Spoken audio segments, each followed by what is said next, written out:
ready, Coach. All right, guys. Obviously, a very disappointing loss. Like I told the players, put it on me. I told the coaching staff this morning that we got to coach them better. We got to get better. We identified things that went wrong on the meeting in a big meeting yesterday on offense. I thought our guys played very good in most of the game. I was very impressed with Miles Brennan, 430 yards passing, 4 touchdowns, no interception. The biggest thing, he took the big hit down there on the goal line and kept on coming. He's not going to practice today. He's sore, but he's going to be back tomorrow. And I was very proud of Miles. Very proud of Terrence Marshall, 11 catches, 235 yards, 3 touchdowns. Eric Gilbert, freshman, six catches, 97 yards, 1 touchdown. I thought those guys played very well. Very disappointing on the third down, 0 of 10. We've got to get it fixed. We've got to take the accountability as coaches. We've got to get it fixed. We've got to have a better scheme. And then we got to have better execution. No excuse on the goal line, none whatsoever. We need to get our best personnel in the game. When we're driving, we should get our best personnel in the game that fits the plays that we're calling. We should have had a better plan on the goal line. We're going to start on that today. All right, on defense, not a very good performance. We had a long meeting yesterday about communication, about missed singles, about all kinds of stuff. And I'll just put it on the coaches. That's all that is. I'm not going to put it on the players. We got to execute better. But we got to practice better. We got to simplify. I told both Steve and Bo to simplify. Make sure that our players can do it. I don't care if we have to play one defense or one coverage. Play it right. Do whatever we need to do. Put our athletes in a good position and let them make plays. I don't know the players are hurting today. I'm going to talk to them today. We're going to get it fixed. On special teams, our guys did a good job. We got to. Zach Van Rosenberg is doing a phenomenal job of punting. I was disappointed in Cade's block. It was low, hit the guy in the helmet. That could have been a game-winning field goal for us at the end. The kickoff team, we need to look at our personnel. We need to look at our kicks. Avery's kicking it deep, but he didn't kick it in the right position. And some of our guys got out of position on our kickoff, so we're going to look at the personnel and some of the things that we're doing. Overall, we're going to stay positive within this program. It's my job as the leader. I take accountability of everything to get it fixed. And we're going to get ready for Florida. Very good football team. Just a couple of things on Florida. I think Dan Mullen's an outstanding game day caller. I've known Dan for a long time, been against him. And we got our work cut out for us. He's an excellent coach. He's got an excellent staff. This is one of the best staffs we're going to be against and one of the best personnel we're going to be against. So we got a lot of respect for Florida Gators and who they are. Kyle Trask is an excellent quarterback. Kyle Fitz is an excellent tight end. You can call him a tight end, but a receiver. One of the best players in America we're going to see. And then Tony is an outstanding receiver. They got a lot of speed. As we know, Florida's got a lot of speed. I'm very impressed with their running backs. They run hard. Yards after contact is the biggest and best offensive line we've played so far. A big challenge for our defense. A big challenge to go toe-to-toe with them, make the proper calls, make the proper adjustments, and cover their wide receiver and tackle their backs. It's not a hard game plan. On defense, Todd Grenham's an excellent defensive coach. They're not playing the defense that they usually play, but I know against us they're going to play great defense. He's a great defensive line coach. They always have speed on the defense. Brandon Cox, junior defensive end, Ventrell Miller. Those guys are good players, but they have good players all over the field. This is going to be a big challenge for us. Our third road game in a row, we can't blink. But we got to fix LSU first today. And it's going to be a big day today. We got goal line. We got short yardage going in. We got corrections. We got red zone. We're going to make a couple of adjustments in personnel throughout the week. Put our best players in the position we can and get this thing fixed. Any questions? Hey, Coach. Good morning. Jacques from WAFB. Coach, when a team gets in a situation like this, a lot of times people say two things are going to happen. Either they're going to come out and play above their head and give an amazing effort, or it's going to spiral out of control. There's nothing in the middle. Yeah. Do you think that that's kind of the case for you as you go to Florida this Yeah, weekend? I just think we need to play up to our capability. I don't think we need to play over our head. We got some good players. We got some good coaches. We got to do it right. You know what I'm saying? And I don't see the other one ever happening here. Hey, Coach, Shea Dixon with 24/7. When you guys had dropped a couple of early season games before, you rebounded after Troy and went to Florida and won. You said that team, those losses gave them some grit. I know it's different teams, but what about this week? does the team need to do to kind of match what happened following that Troy loss? We'll find out. It starts with practice. It starts with the coaches. I'm not going to put it on the players. It starts with the coach. We got to coach them better. I mean, there's some things going on in that film. Some busts, guys weren't running wide open. Not the right calls on the goal line. We didn't block some people. So as coaches, we got to clean stuff up, man. It starts with me. We got to be accountable. We got to be detailed. So I want to put it on the coaches first, and then the players got to go out and they got to understand. They got to come in and work extra. They got to look at their iPads at night. They got to study. They got to be committed, and which I think they are.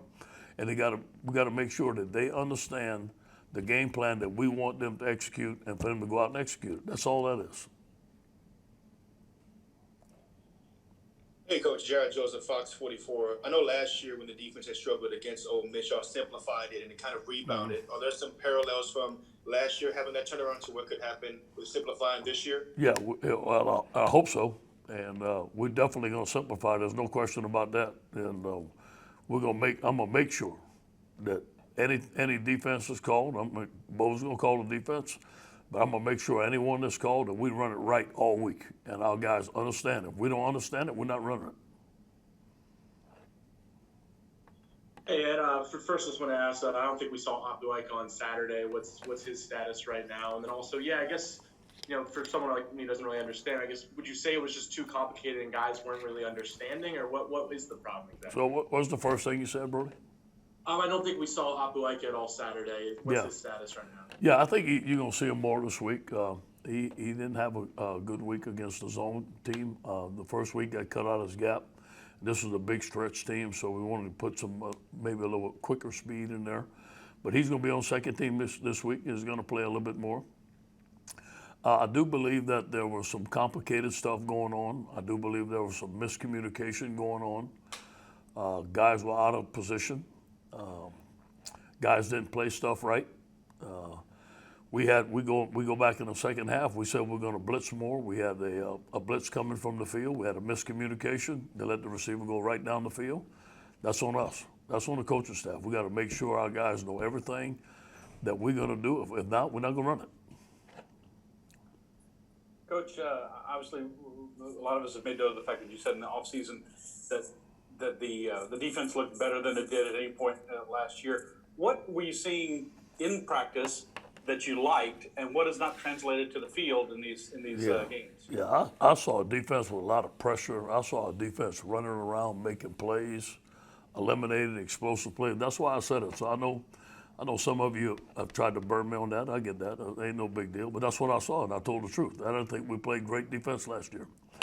And I brought Bo in. I thought that I still think we can have an outstanding defense. I know there's not a lot of great defense being played in the SEC right now. That's no excuse. I don't want to hear that. I want to play great defense at LSU, and we're going to play great defense one way or another. So the things that I saw, like I always did, I told you all the truth. And I thought we were pressuring the quarterback more. I thought we were flying around. I thought we were fitting the run. And so that's what I saw in practice. That's what I told y'all.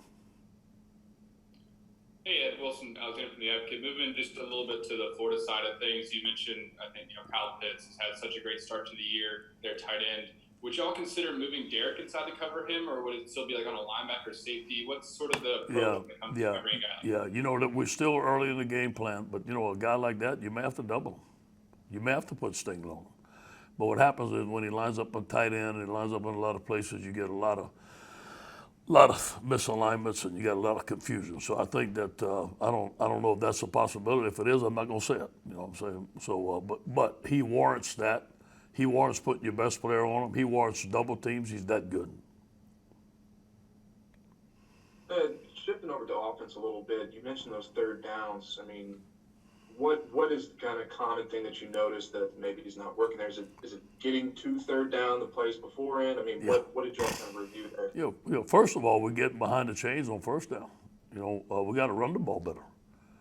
We have more manageable third downs. We got to be in third down and 3, and sometimes we're in third and 3, we're not making it. So I can't put it on that. So it's a combination of running the ball, being better, manageable third down, and when we get there, we've got to have better schemes. So the coverages, we've got to have better protection, and we've got to execute. And that's not being done right now.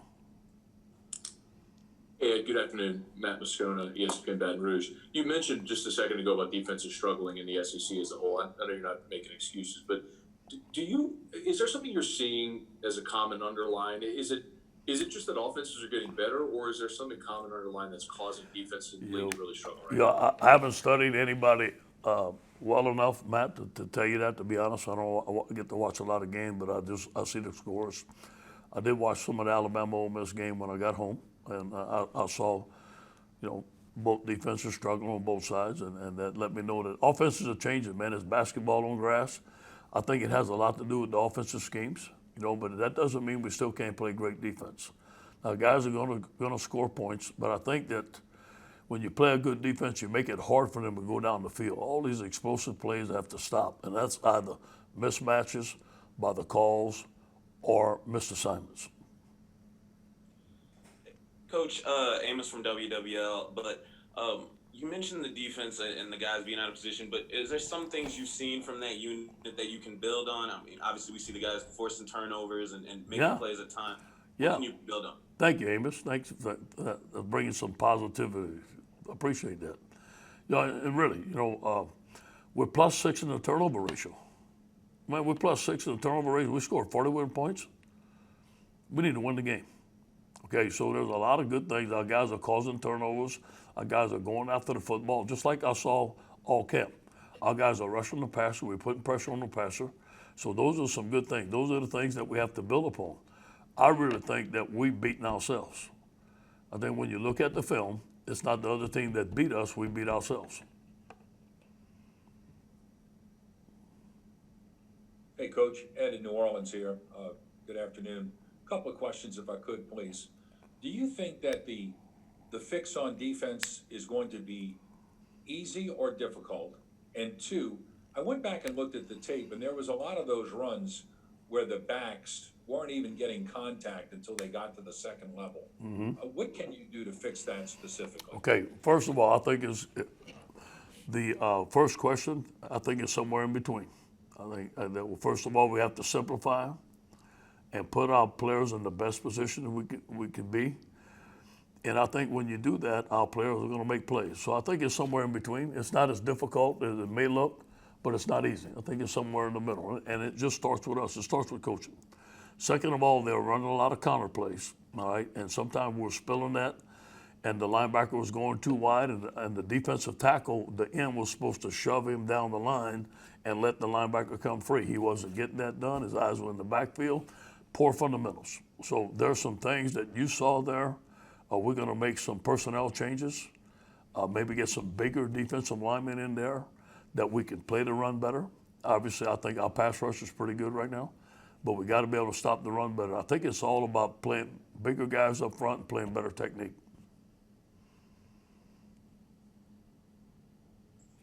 Hey, Coach, I'll try to be positive and ask a question at the same time. The relationship that Miles and his receivers, Eric coming along and Terrence really had that connection, that go-to ability. Could you just talk about the positive nature of that and what they're feeling?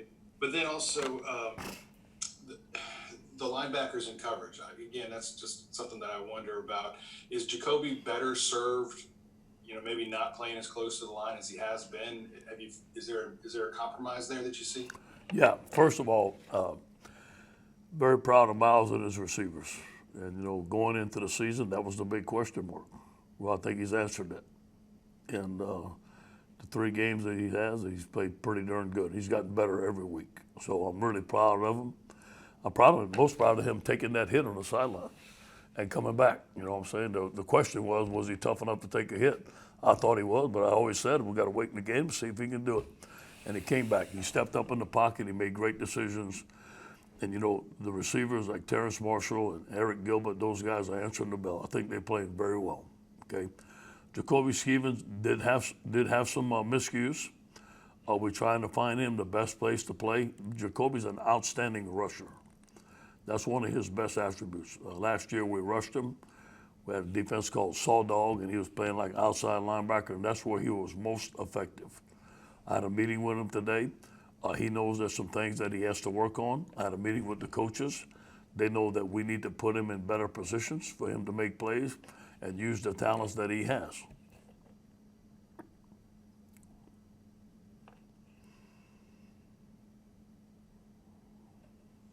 Hey, Coach. I know you mentioned the running backs and just trying to get the running game going. I guess kind of through your meetings and through maybe some conversations you've had with those guys, how do you think you can kind of get that off the ground and get it a little bit more consistent? Well, first of all, we have to call it more, okay? And second of all, that people are loading the box up on us, and we need to take advantage of it. We need to take advantage of it, and we did. We're not running the ball well. We scored 41 points. You know what I'm saying? I'd rather not run the ball well than run the ball well and score 13. So that we got to take what they give us, all right? But we do have to be more creative in the run game. I do believe. I believe that when we get our guys outside, especially John Emery, Tyron, we get outside. If the guys are loading the box or they're stunting, we can get outside and run the football. So it's a combination of both. We got to take what the defense gives us, but we got to be able to run the ball better on first down, because when you throw it, as we all know, you throw the ball on first and second down, then you're in third down and 10, and it just makes it tough for offense. Coach, is Miles Brennan playing better than you thought he would so far? Just the numbers he's put up, and especially the deep ball and his accuracy. Yeah. Well, he's playing as good as I hoped he would. I can tell you that. And I believed in him, and I always believed in Miles. And I always said that. But I knew he had some stuff to get better at. I think the coaches have done a tremendous job of coaching him up. He's a coachable kid. He's in here every day. He's the first one I see here all day. And he's studying. He's getting better. He's got a lot of 1-2 in him. So, yes, he is playing as well as I have hoped that he'd play.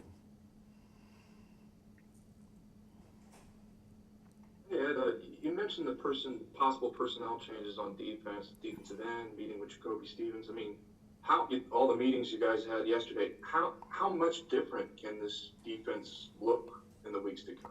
Well, I don't think you're going to see, not letting people run by us and score touchdowns uncontested. That's a good start. That'd be a great start. I mean, I think it's all the misassignments, and we got to stop the run. So it's not going to be like you're going to see a different defense out there. We're still going to be a 4-3 defense, but maybe we can put people in some better positions and play it better. And if we have to play, like I said, we'll play one defense. I'd rather play one defense and get it right. Hey, Ed, back to the offensive side of the ball with things with Harris. I mean, he's off to an incredible start this year. What is it about him that makes him just such an effective wide receiver? He's a competitor. He's a great young man. Always has a smile on his face. I played with his uncle, Joe Delaney, and he comes from a great family, and he reminded me a lot of Joe and his demeanor. Everybody loved Joe on the team. Everybody loves Terrence on the team. He came off the field, Coach, I'm getting one-on-one. Give me the ball, man. He's just in that zone, and he's worked hard, and just a tremendous young man. And he has a great character about himself, great family, and I'm glad he's a Tiger.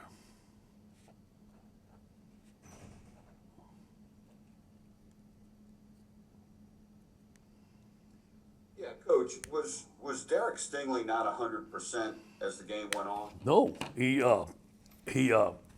sprained his ankle on the down marker. Right. Coming off the field. Yeah. So he was playing. I don't know what part of the game that happened, but after that he was playing on a sprained ankle, and he played. He didn't look the same. That's the reason why, because I guess some people would have been out the game, but he wanted to play. It was just a freak accident on the down marker. Okay, we'll wrap up with Brody and Shaq. Yeah, I mean, it does seem like Miles Brennan has been getting better each week and whatnot and progressing. So obviously, here's a big test going into the swamp. It's a whole different environment. So how do you think he's ready for that? Well, we're gonna find out. We're gonna find out how we handle the crowd noise. We're gonna have crowd noise this week. We're gonna go against the best defense we've seen, the fastest defense we've seen. We got to protect him. And the windows are going to be tighter. There are going to be more hits. I think he's ready to do it. Hey, Coach. We can obviously see that Brennan has just looked so much more comfortable week 1 to week 3. Who are some other guys that when you watch the film sort of made those strides? Yeah, he's the one that stands out, and obviously, Terrence and Eric Gilbert are playing well. Torrey's playing good for us. I thought Tyron had a good game. I thought Tyron, the more you give Tyron the ball, the better he's going to run the football. John had a good game the second game, so those guys are showing out for me. On defense, we got a ways to go, man. We got guys that we got to get better, and I don't want to sing anybody on defense. When you give up 45 points, nobody's playing well enough. Thank you, Coach. Thank you, guys.